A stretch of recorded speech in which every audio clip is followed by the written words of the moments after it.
بسم اللہ الرحمن الرحیم۔ الصلاۃ والسلام علیک یا رسول اللہ وعلی آلک وصحابک یا سیدی یا حبیب اللہ۔ اللہ تعالیٰ نے بندہ مومن کی زندگی بیان فرمائی اور فرمایا یجاہدون فی سبیل اللہ، اللہ کے راستے میں اللہ کے بندے جہاد کرتے ہیں، جد و جہد کرتے ہیں۔ ولا یخافون لومۃ لائم، اور اگر کوئی ان کی ملامت کرے، کوئی انہیں برا کہے تو وہ اس کی پرواہ کوئی نہیں کرتے۔ ذالک فضل اللہ، یہ ان پر اللہ کا فضل ہے۔ یؤتیہ من یشاء، اور رب جسے چاہتا ہے اپنا فضل عطا کر دیتا ہے۔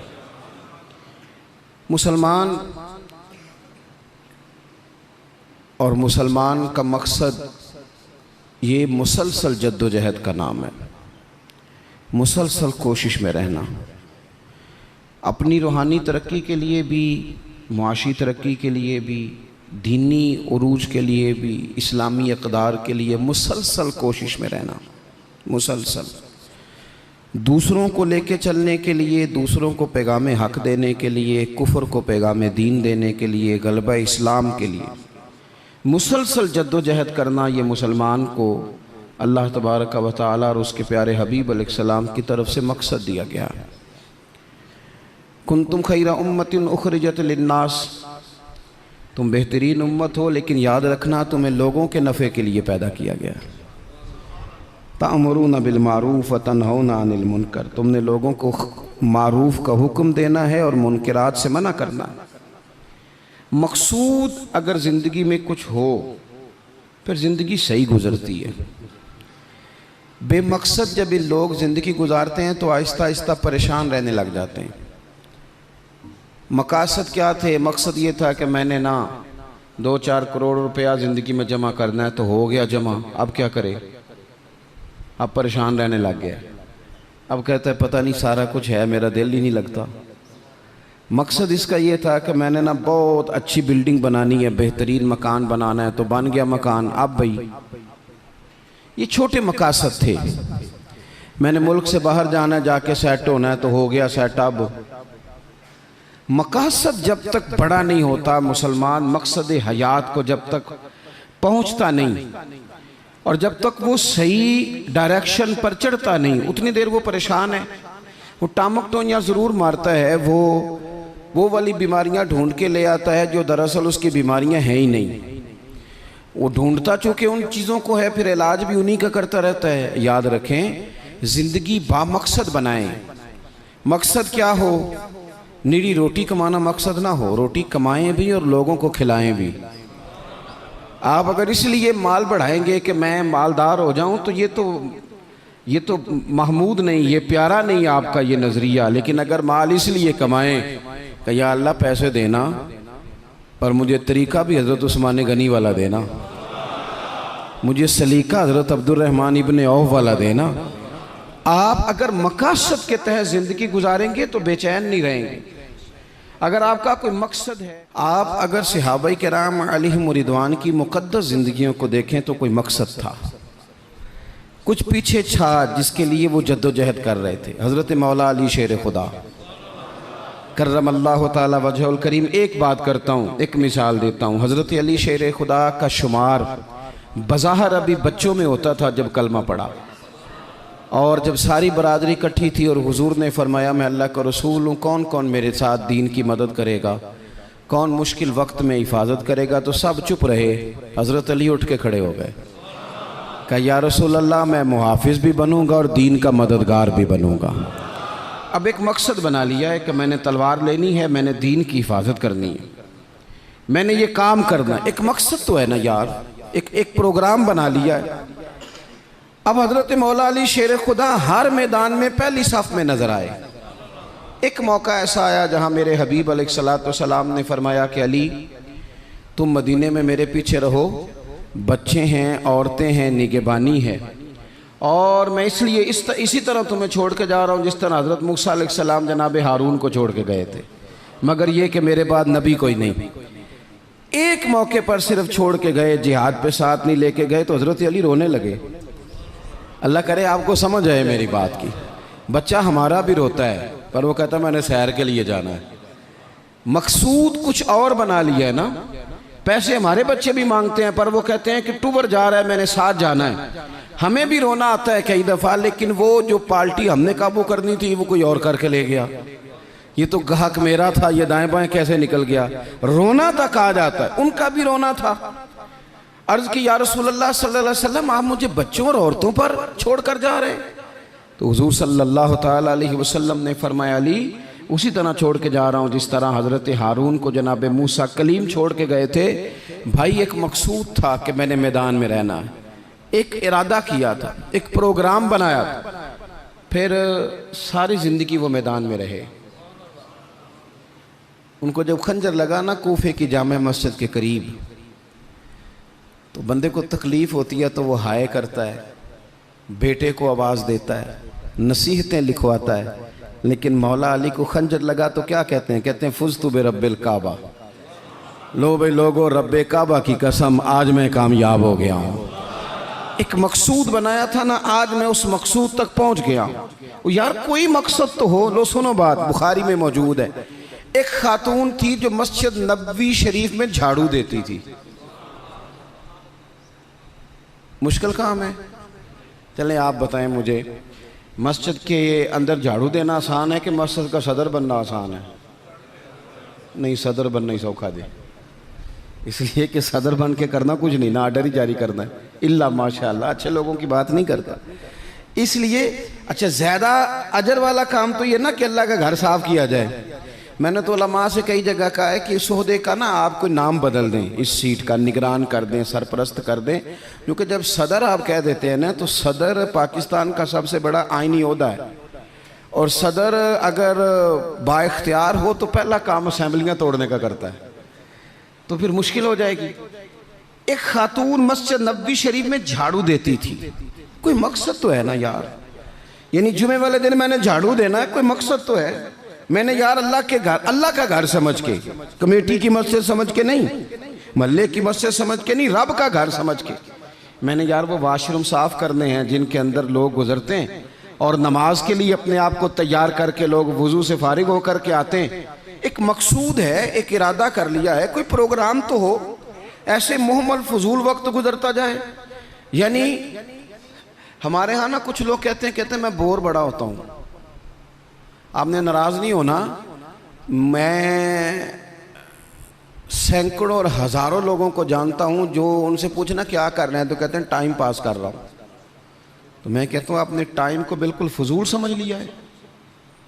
کیا سمجھتے ہیں آپ زندگی کے لمحات اتنے فارغ ہیں؟ اور نبی پاک صلی اللہ علیہ وسلم نے فرمایا دو نعمتیں ایسی ہیں جن کے بارے میں بہت سارے لوگ دھوکے میں. دو نعمتیں کہا حضور نے, نعمتان, دو نعمتیں ایسی ہیں جس کے بارے میں لوگ دھوکے میں پڑ گئے. انہیں سمجھ نہیں آئی کہ ہمارے پاس نعمت. یا رسول اللہ کون سی؟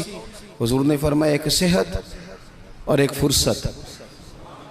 ایک صحت اور ایک فرصت. اللہ نے فارغ وقت دیا تھا کہ بہت سارے قرآن پاک پڑھ سکتا تھا, درود پاک پڑھ سکتا تھا, کوئی کام کر سکتا تھا, لیکن بس اس چوک میں گزر گیا, اس گلی میں وقت گزر گیا, فلانے کی باتیں کرتے وقت گزر گیا, میلوں ٹھیلوں میں گزر گیا, شغل میلوں میں گزر گیا, کوئی ٹھنڈے علاقے کی سیر میں گزر گیا, جو بچا تھا وہ موبائل پہ گزر گیا.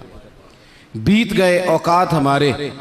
کوئی مقصود ہے میرے عزیز؟ مسجد میں جھاڑو دیتی ہے خاتون, بیمار ہو گئی لیکن با مقصد زندگی گزار رہی تھی نا. اس نے کسی نہ کسی طریقے سے اپنے آپ کو مدینے والے محبوب کے دین سے جوڑ لیا تھا. جھاڑو دیتی تھی مسجد میں, بیمار ہو گئی. قربان جائیں رسول کائنات یعنی اللہ کی رحمت کاملہ, حضور خود چل کے تیمارداری کرنے تشریف لے گئے اور فرمایا اگر یہ انتقال کر جائے تو مجھے خبر ضرور کرنا. صحابہ فرماتے ہیں رات کا وقت تھا, ٹھنڈ کا موسم تھا, اور حکم بھی یہ تھا کہ جب کوئی انتقال کر جائے تو جلدی تدفین کر دو. ہم نے حضور کو تکلیف دینا مناسب نہ سمجھا, غسل کفن کا بندوبست ہوا, جنازہ پڑا, دفن کر دیا. اس نے کچھ کیا ہے, اس نے نہ دین کے ساتھ کچھ تعلق بنایا ہے. اللہ ہمارا بھی نام جھاڑو دینے والوں میں لکھ دے. کوئی تعلق تو اس نے بنایا ہے نا، کہیں کسی کونے میں جا کے اس نے رشتہ دین سے جوڑا ہے۔ حضور سید عالم علیہ السلام صبح تشریف لائے تو سارا کچھ جاننے والے محبوب پوچھنے لگے تم نے مجھے بتایا کیوں نہیں؟ یہ بھی اعزاز کے لیے ہے، ورنہ وَعَلَّمَكَ مَا لَمْ تَكُنْ تَعْلَمْ۔ حضور سید عالم علیہ السلام نے فرمایا کیوں نہیں بتایا؟ قربان جائیں، مر جانے کو جی چاہتا ہے اس ادا پر، ساری کائنات جائے حضور کے روضہ نور پر۔ اور نبی پاک نے پوچھا بتایا کیوں نہیں یا رسول اللہ؟ رات تھی، تکلیف دینا مناسب نہیں سمجھا۔ او بوڑھی اماں تیرے نصیبوں پہ ہمارے ماں باپ قربان ہو۔ حضور فرمانے لگے مجھے بتاؤ اس کی قبر کہاں ہے؟ یعنی حضور کسی کی قبر پہ آ جائے، اللہ کی ساری رحمتیں آ گئیں۔ کریم محبوب علیہ السلام قبر پہ گئے، ویسے تو دوسرا جنازہ جائز نہیں، ایک ہی شرط میں جائز ہے کہ اگر وارث نے نہیں پڑھا تو دوسرا جنازہ پڑھا جا سکتا ہے، لیکن حضور تو خود وارث ہے نا ساری امت کے، اور حضور اختیار رکھتے ہیں، شارع ہیں۔ حضور قبر پہ گئے، یہی بڑی بات تھی کہ حضور اس کی قبر پہ چلے گئے، لیکن قبر پہ کھڑے ہو کے حضور نے فرمایا دوبارہ صفحے بناؤ بھئی، میں دوبارہ جنازہ پڑھاؤں گا، کیونکہ کوئی مقصد تو تھا نا۔ یہ مسجد میں جھاڑو دیتی تھی، آخری ویلے میری آنکھیاں راہ تکنا ہے تیرا، تیرا تے کچھ بھی نہیں جانا سجنا، پا جاویں جے پھیرا تے سوکھا نکلے ساوے ظہوری جے ویخ لواں مکھ تیرا۔ حضور تشریف لے آئے، خود تشریف لے آئے اور قبر مبارک پر کھڑے ہو کے دوبارہ جنازہ پڑھائے۔ نوجوانوں، بڑا وقت ضائع ہو گیا، بڑا۔ ہم نے زندگی میں جو سب سے زیادہ چیز ضائع کی ہے وہ وقت ہے۔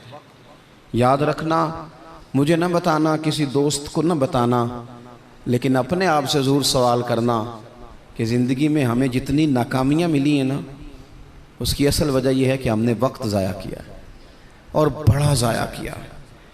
ہم ایک تو مقصد نہیں بنا سکے، دوسرا اپنے وقت کو صحیح مینج نہیں کر سکے۔ ہم بڑا کچھ کر سکتے تھے، اللہ تبارک و تعالیٰ نے صلاحیت دی تھی، بہت سارے کام ہم اپنے ذمے لیتے تو کر جاتے، لیکن وقت ضائع کیا۔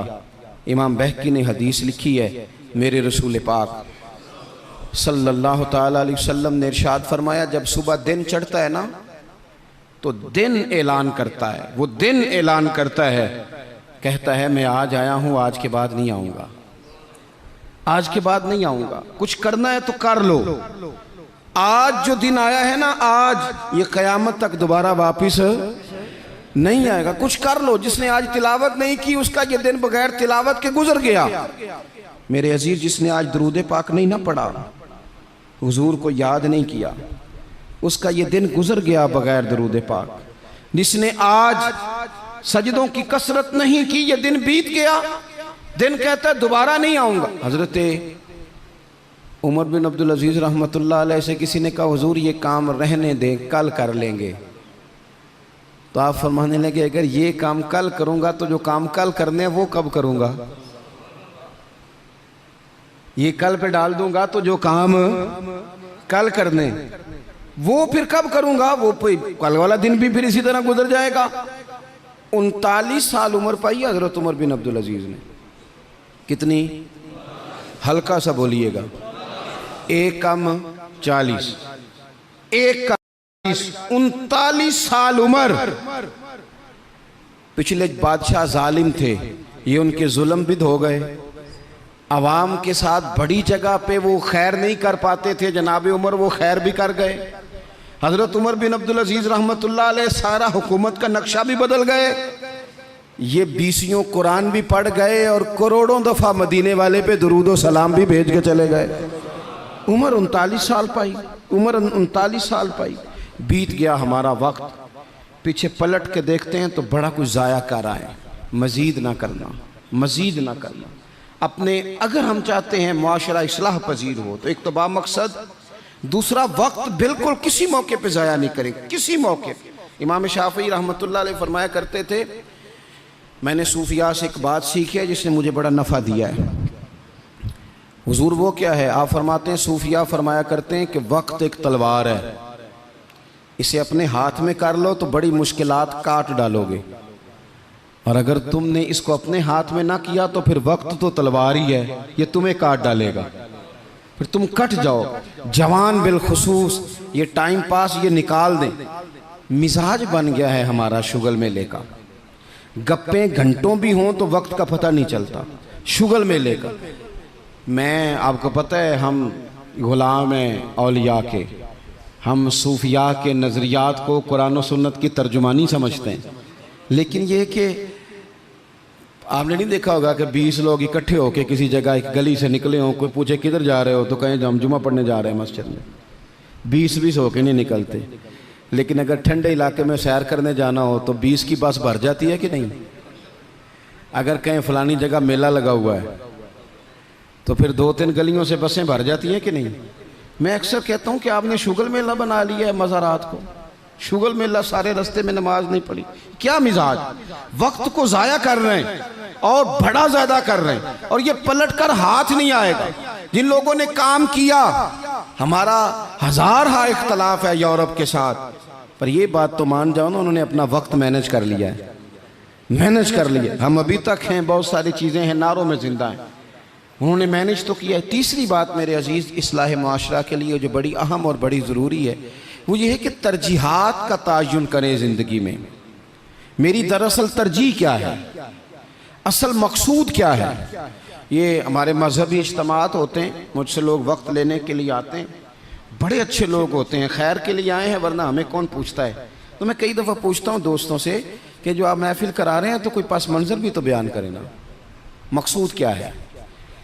چلیں اتنا ہی کہہ دیں کہ ثواب کی نیت سے کرا رہے ہیں، اللہ میں اجر دے گا، لیکن یہ کہ مقصود ہی نہیں پتا۔ جوانوں کی بڑی بڑی جماعتیں بنی ہوئی ہیں، مقصود کا ہی نہیں پتا دراصل جانا کس طرف۔ اپنی زندگی میں ترجیحات، اور جب ترجیحات طے کریں تو ضروریات کو آگے رکھیں، فرائض کو ہمیشہ آگے رکھیں۔ جو فرائض ہیں، جو واجبات ہیں، ان کو ہمیشہ پہلا درجہ دیں۔ بہرحال محفل کرانا مستحب ہے، اور نماز پڑھنا، آہستہ کیوں بولتے ہیں آپ؟ نماز پڑھنا، ختم شریف دلانا بہرحال مستحب ہے، لیکن صحیح قرآن پاک پڑھنا سیکھنا ضروری ہے۔ جو زیادہ ضروری ہے وہ کیوں نہیں کر رہے؟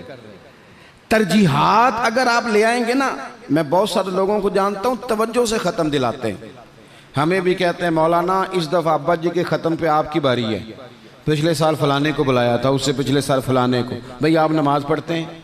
کہتے ہیں آپ دعا کریں، آپ دعا کریں میں شروع کر دوں۔ تو میں کہتا ہوں اگر نماز کی دعا کرانی ہے گھر بیٹھے بیٹھے مجھ سے، تو ختم کی دعا نہیں گھر بیٹھے بیٹھے ہو جاتی، وہ بھی کر دیتا ہوں، یہیں سے اللہ تعالیٰ ان کی مغفرت فرمائے۔ ترجیحات ہمیشہ آپ کے جو ضروری کام ہیں، یاد رکھ لیں آپ کے مدرسہ بڑا ہی ضروری ہے۔ میں کسی کی تعریف بڑا کم کرتا ہوں، اس لیے کہ تعریف خوشامد بن جاتی ہے تو بندہ مشکل میں آ جاتا ہے، لیکن ابھی میں آیا ہوں نا تو یہاں بچے ساتھ قرآن پاک پڑھ رہے تھے۔ میرے حاشیہ خیال میں یہ بات بھی آ سکتی تھی کہ قاری صاحب نے، حضرت صاحب نے چھٹی کیوں نہیں کرائی، مسجد میں محفل ہے، لیکن آپ یقین کریں کہ میرا دل اتنا ٹھنڈا ہے، میں نے کہا یہ بالکل صحیح کر رہے ہیں، ان کو پڑھنا ہی چاہیے۔ یہ جو کام ان کے لیے زیادہ ضروری ہے، ان کے گھر والوں نے جگر کے ٹکڑے دیے پڑھانے کے لیے، تو جو جس کام کے لیے بھیجے ہیں وہ کام ضروری ہے، وہی نہیں کرنا چاہیے۔ ترجیحات تو طے کرے میرے بھائی، دراصل ترجیح کیا ہے؟ حضرت طلحہ رضی اللہ تعالیٰ عنہ فرماتے ہیں ایک بدو حضور کی بارگاہ میں آیا، سادہ بندہ، بال بکھرے ہوئے، حالت بڑی پراگندہ، مشکات میں حدیث ہے۔ اس نے آن کر کے عرض کی یا رسول اللہ صلی اللہ تعالیٰ علیہ وسلم، حضور مجھے بتائیے اسلام کیا ہے، اسلامی احکامات بتائیں۔ تو حضور نے کلمہ شہادت کے بعد فرمایا کہ وقت پر نماز پڑھنا، دن اور رات میں 5 نمازیں تیرے اوپر ضروری ہیں۔ اس نے عرض کی حضور کچھ نفل بھی پڑھوں؟ تو فرمایا اگر تو اپنی طرف سے پڑھے تو بڑا ہی اچھا ہے۔ اس نے کہا، اس کے بعد فرمایا سال میں 1 مہینے کے روزے رکھنا۔ عرض کی حضور کچھ نفلی بھی رکھوں؟ فرمایا رکھے تو بڑا بہتر ہے۔ پھر فرمایا حج فرض ہو جائے تو پہلی فرصت میں کرنا۔ حضور کچھ ساتھ نفلی بھی کروں؟ فرمایا کرے تو اچھا ہے۔ پھر فرمایا زکوٰۃ دے، زکوٰۃ۔ اس نے عرض کی یا رسول اللہ صلی اللہ تعالیٰ علیہ وسلم کچھ نفلی صدقات بھی کروں؟ فرمایا کرے تو بڑا اچھا ہے۔ اس نے یہ باتیں سن کے نہ صرف فرائض کی تعلیم دی، فرائض کی۔ آج جو خطیب مجھے اور آپ کو نکتے سنائے ہم توجہ سے سنتے ہیں، اور اگر فجر میں امام صاحب وضو کے مسئلے بتائیں تو کہتے ہیں ایڈا عالم ہی نہیں، عالم تھے اسی جن نے کل بڑی اونچی تقریر کی تھی۔ اگر وہ آپ کو غسل کا طریقہ بتائے تو لوگ کہتے ہیں یہ تو علم کی شاید بات ہی نہیں۔ وہ نقطہ بیان کرنے والا، وہ جس کی آواز زیادہ بلند ہو رہی تھی۔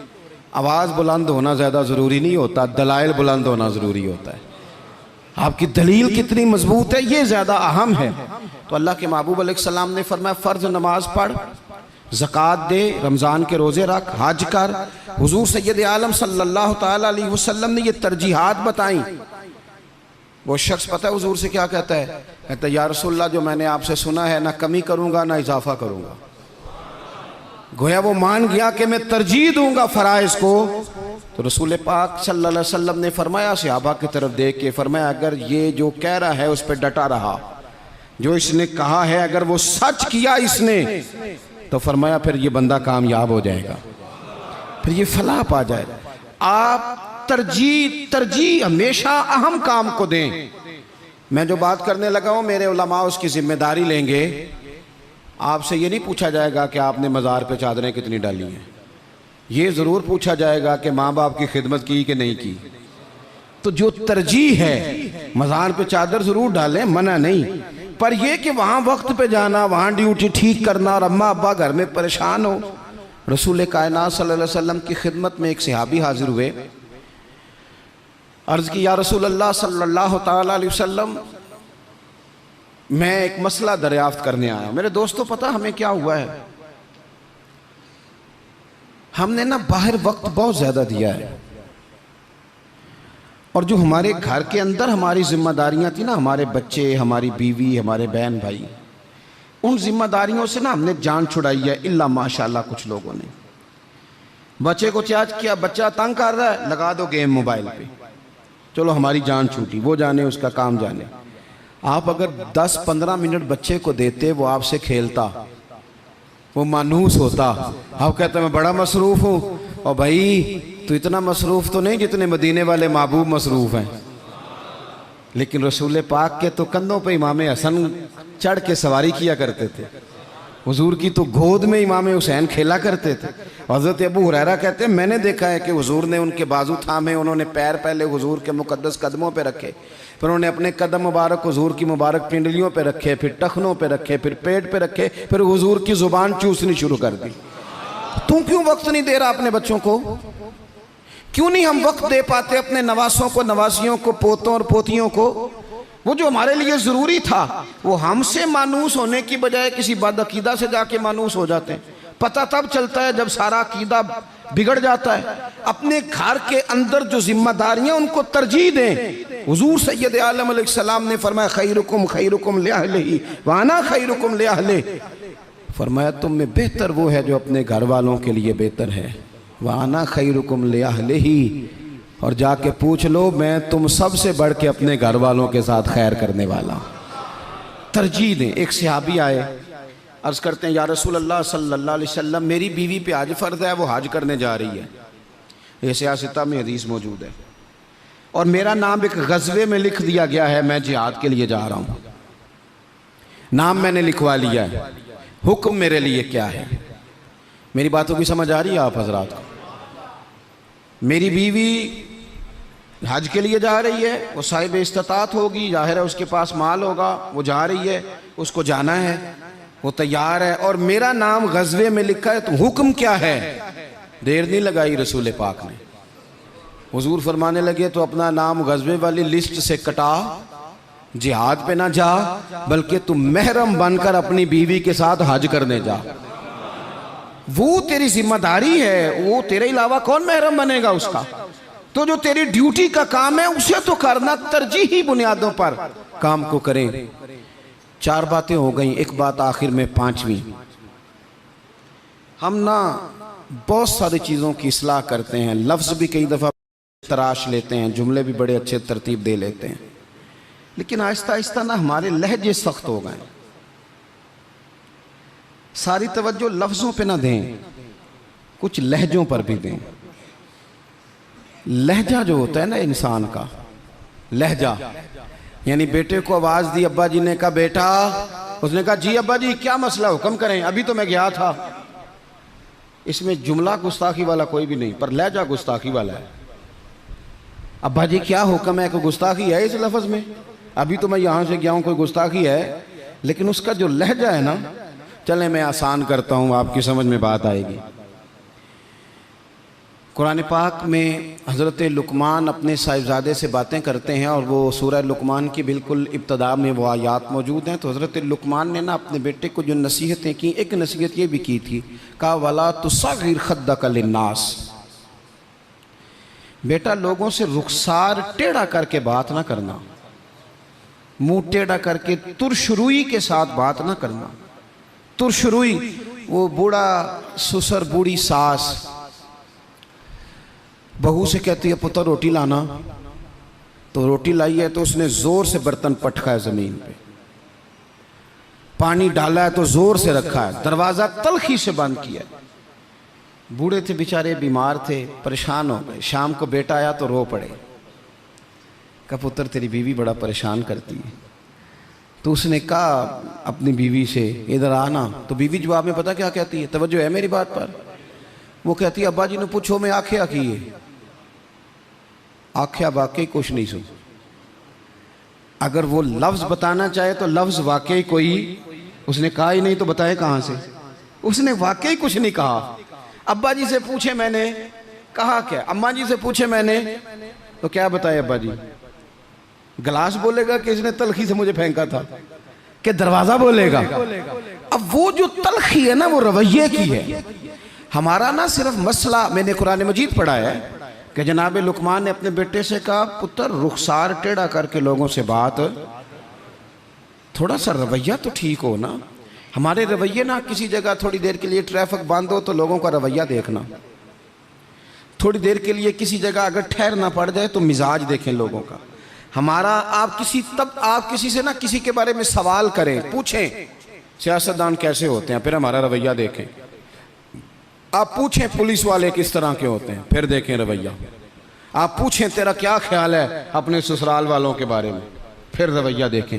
چلیں آپ اچھے لوگ ہیں اور مسجد میں بھی بیٹھے ہیں اور باوضو بھی ہیں، غلط بات تو کرنی نہیں۔ اگر پوچھا جائے کہ مولویوں کے بارے میں کیا خیال ہے، اگرچہ سننے بھی آئے ہیں، اگرچہ یہ کہ ان کے پیچھے نماز بھی پڑھتے ہیں، لیکن رویوں میں وہ رنگ نہیں ہے۔ آواز دیتے ہیں تو اس انداز میں بعض لوگ اپنے ڈیروں پر بیٹھ کے چودھری تبصرہ کرتے ہیں، تو وہ تبصرے کا لہجہ ٹھیک، میرے لہجے میں غرور آیا تھا، تیرا حق تھا تو شکایت کرتا۔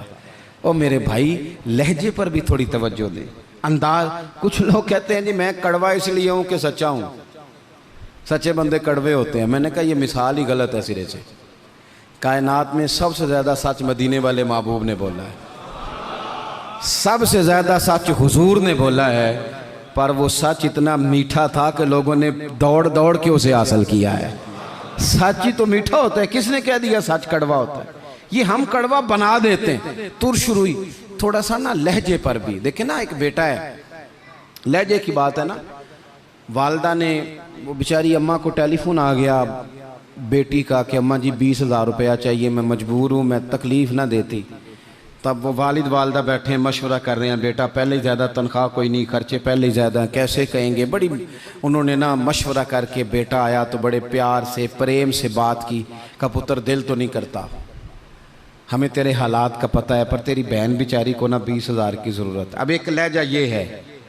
اس نے کہا ابا جی کمال بات ہے، آپ کو پہلے بھی پتہ ہی ہے، آپ مجھے روز تکلیف دیتے ہیں، پہلے اتنے خرچے، ابھی عید پہ دیا تو تھا 3,000 اس کے گھر میں، پھر اس نے فون کر دیے، اسے بھی سوچنا چاہیے۔ اٹھ کے چلا گیا۔ ماں باپ بیچارے ساری رات روتے ہیں، ہم نے کیوں بات کی؟ نہ کرتے، کیا اس نے رویہ اختیار کیا؟ ایک رویہ یہ ہے، ایک رویہ یہ ہے کہ ابا جی اور اماں جی نے بڑے چن کے جملے کا، بیٹا ہمیں تیرے وسائل کا بھی پتہ ہے، مسائل کا بھی پتہ ہے، دل نہیں کرتا، پر تیری بہن کس سے بات کرے، غریب ہے، اس نے کہہ دیا ہے مجبوری ہے، اسے کو 10-20 ہزار چاہیے۔ تو بیٹا اٹھ کے قریب آ گیا، اس نے اماں کا ہاتھ پکڑ کے سینے پہ رکھا، باپ کا ہاتھ چوما، اس نے کہا ابا جی آپ جھچک جھچک کے بات کیوں کرتے ہیں؟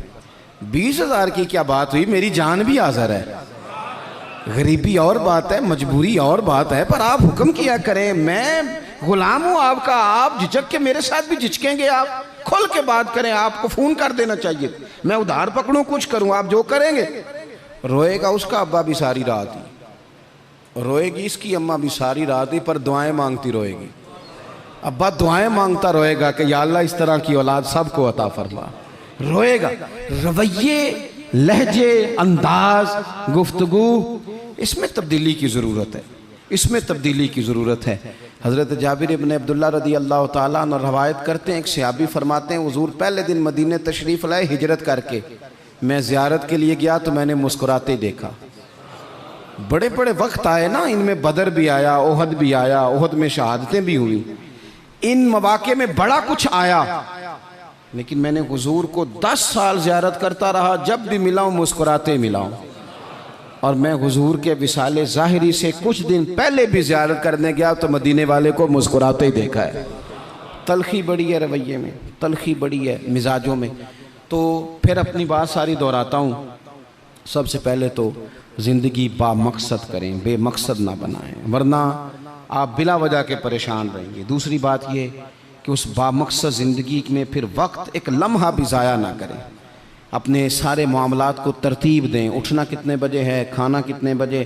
اور بڑی ذمہ داری سے کہہ رہا ہوں, 2 دن آپ کو فجر کے دن مشکل سے اٹھنا ہے, کسی کے اٹھائے اٹھیں گے 2 یا 3 دن, یا الارم آپ کو اٹھائے گا, تیسرے دن انشاءاللہ تعالیٰ آپ کا دماغ خود بخود جاگ جائے گا. اللہ نے مزاج اس طرح کا بنایا ہے انسان کا. تو وقت نہیں ضائع کرنا. تیسری بات یہ کہ ترجیحات کا تعین کرنا ہے, ترجیحات کا. جو فرائض ہیں وہ بہرحال پہلے ہیں, جو واجبات ہیں وہ بہرحال پہلے ہیں, جو حقوق العباد ہیں وہ بہرحال. حضرت عبداللہ ابن عباس رضی اللہ تعالیٰ عنہ مسجد میں اعتکاف بیٹھے ہوئے تھے, تو ایک بندہ آ کے مسجد میں بڑا پریشان ہو کے بیٹھ گیا. تو فرمایا او بھائی کیا ہوا؟ کہنے لگا حضور بڑا پریشان ہوں, ایک بندے کا قرض دینا ہے اور مجبور ہوں, دے نہیں پا رہا. آپ فرمانے لگے میں تیرے لیے کوئی بات کروں تو تیرا کام بنتا ہے؟ اس نے کہا حضور اگر کر دیں تو بڑی بات ہے. اعتکاف بیٹھے تھے, جوتے پہنے مسجد سے باہر نکل آئے. وہ بندہ کہنے لگا حضور رکے ہیں, شاید آپ کو یاد نہیں رہا آپ اعتکاف میں ہیں. تو حضرت عبداللہ ابن عباس رو پڑے اور حضور کی قبر نور کی جانب اشارہ کر کے کہنے لگے زیادہ عرصہ نہیں گزرا, میں نے مدینے والے حبیب سے سنا ہے کہ جو کسی بھائی کی ایک مشکل حل کر دے اللہ 10 اعتکاف سے زیادہ ثواب عطا فرمائے گا. تو جو وقت ترجیح طے کرنے کا تھا میں نے طے کر لیا. اس وقت ترجیح تجھے مشکل سے نکالنا. حقوق العباد اگر ترجیح ہے تو اسے طے کریں, فرائض ترجیح ہے تو اسے طے کریں, اور اپنے رویوں کو اچھا رکھیں. صبر بڑا حسن ہے, صبر میں بڑا کچھ پنہا ہو جائے گا.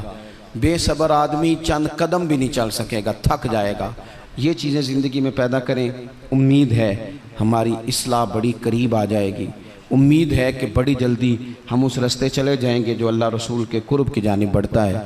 انسان نے اپنا اپنا معیار عزت کے لحاظ سے چن لیا ہے.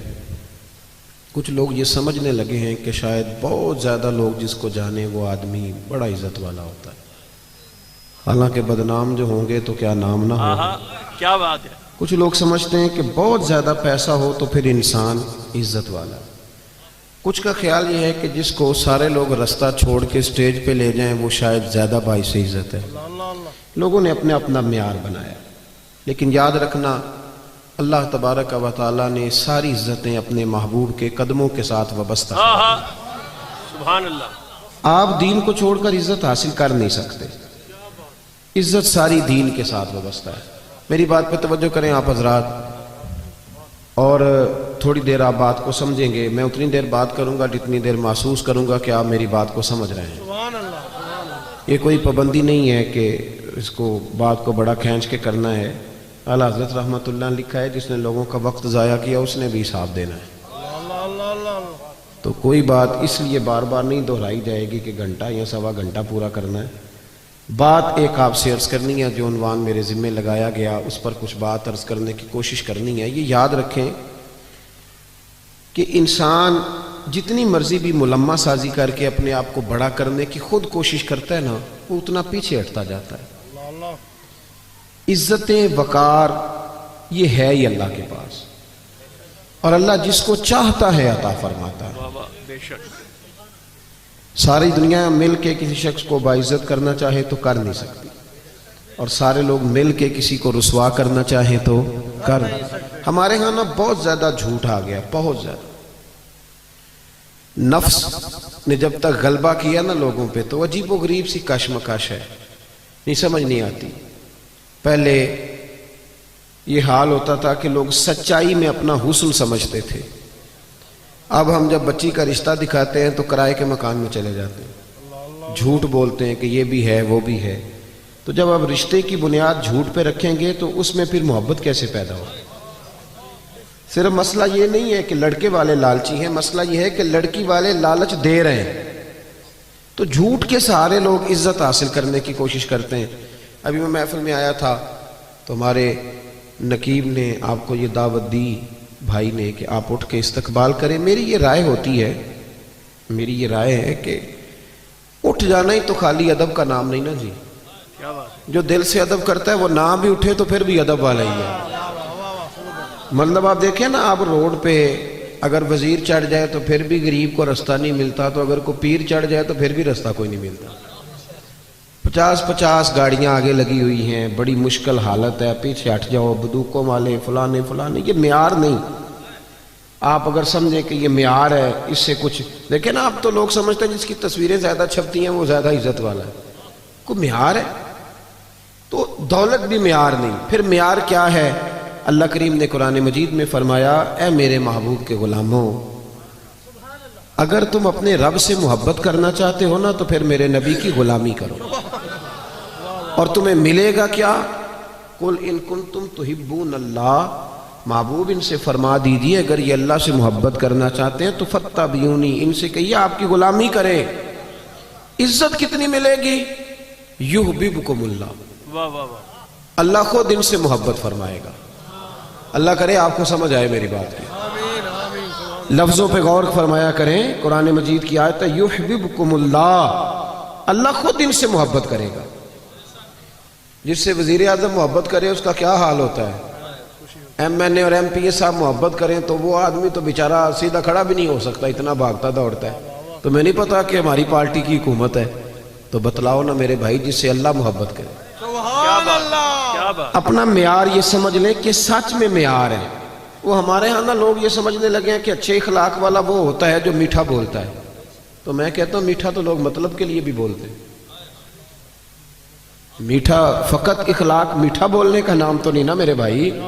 وہ جو سیل مین کپڑا بیچتا ہے نا دکان پہ، اس کی ڈیوٹی ہوتی ہے کہ گاہک جتنا مرضی کڑوا ہو تو انہیں میٹھا ہی بولنا ہے، اور جو مالک لفظ کہتا ہے وہ بڑے شاندار ہیں، وہ کہتا ہے اس کے سامنے نہیں کڑوا بولنا، یعنی بعد میں جو مرضی کرتے رہنا۔ تو یہ اخلاق تو نہیں نا کہ آپ اپنا کام نکالنے کے لیے گدھے سے بھی دوستی کر لیں، کہے میں بڑا با اخلاق ہوں۔ اخلاق تو سچ بولنے کا نام، اخلاق تو پورا تولنے کا نام، اور سن لیں اخلاق تو مخلص ہونے کا نام۔ میری بات پہ توجہ کرنا، اخلاق کا بہت بڑا جز جو میرے نبی کریم نے بیان فرمایا، اخلاق کا بہت بڑا جز وہ یہ ہے کہ جو اللہ نے آپ کو دیا ہے نا، آپ اس پہ راضی ہو جائیں، اللہ عزت عطا کر دے گا۔ 2 لفظوں میں نبی پاک علیہ السلام نے بات کو سمیٹا۔ ایک صحابی نے کہا تو حضور عزت کیا ہے؟ فرمایا جو رب نے تجھے دیا اس پہ راضی ہو جا تو عزت دار ہو جائے گا۔ عرض کی حضور ذلت کیا ہے؟ فرمایا لالچ نہ کرنا ورنہ ذلیل ہو جائے گا۔